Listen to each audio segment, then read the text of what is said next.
Hey, good afternoon, everybody. How y'all doing? Y'all know who this is. This your boy, Thomas Jr. This is the real news behind the news. Oh, yeah, man. Today is turning out to be a beautiful Tuesday, January 14th, 2025.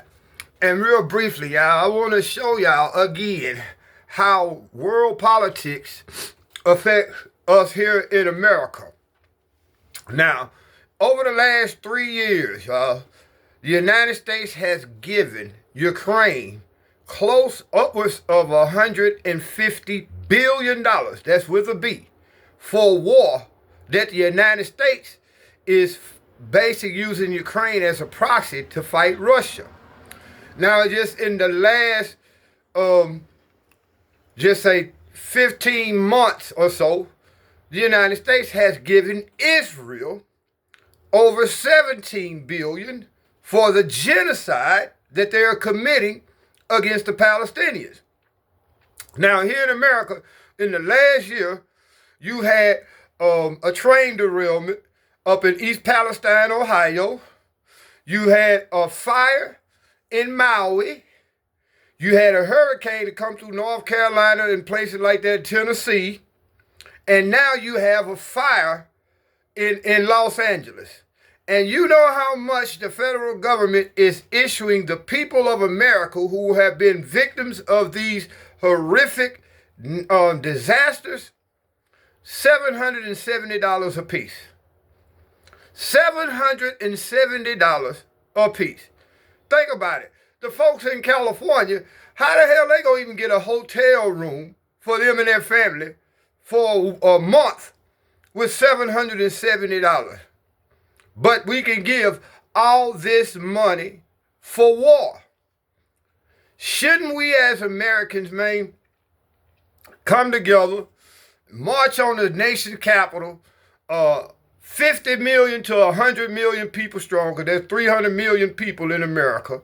But shouldn't we all go down there in outrage and demand that these corrupt politicians either put up or shut up for the American people? Again, 180 billion to Ukraine for a war, 17 billion to Israel for a genocide, $770 for the people of America who have lost everything in a lot of cases. And then they make it hard for them to get that $770. I wouldn't mind seeing them give each one of them people that's victims of these natural disasters $5,000 a piece of my tax money. I wouldn't mind, because at least we know we're able to rebuild our country. But we're destroying Ukraine, because, again, that is a proxy war. Our government is fighting Russia, y'all. We're at war with Russia, and we're using Ukraine to do it.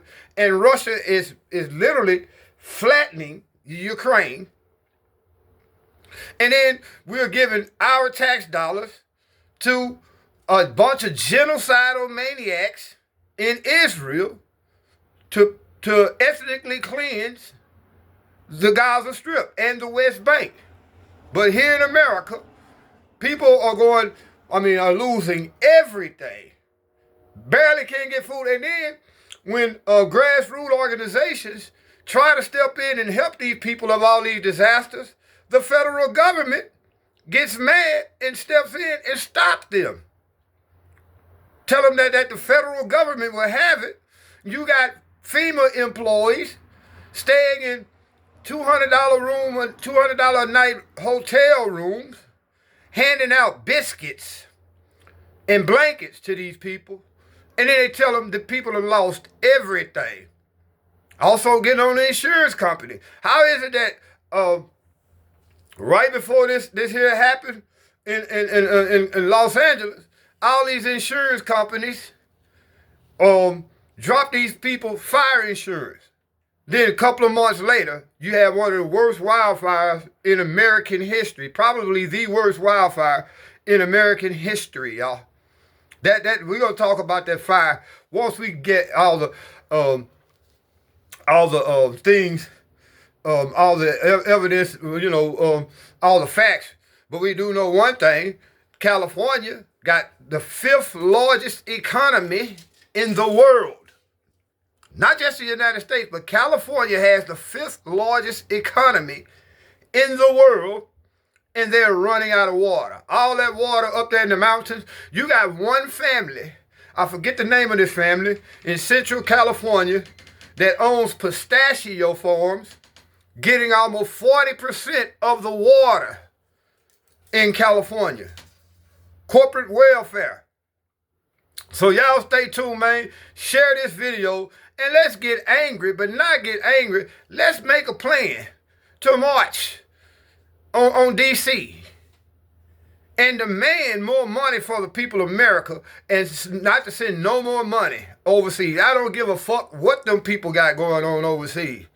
Our money's supposed to be taking care of us. When it come time for us to get the money, we get no justice here in America. Y'all be blessed.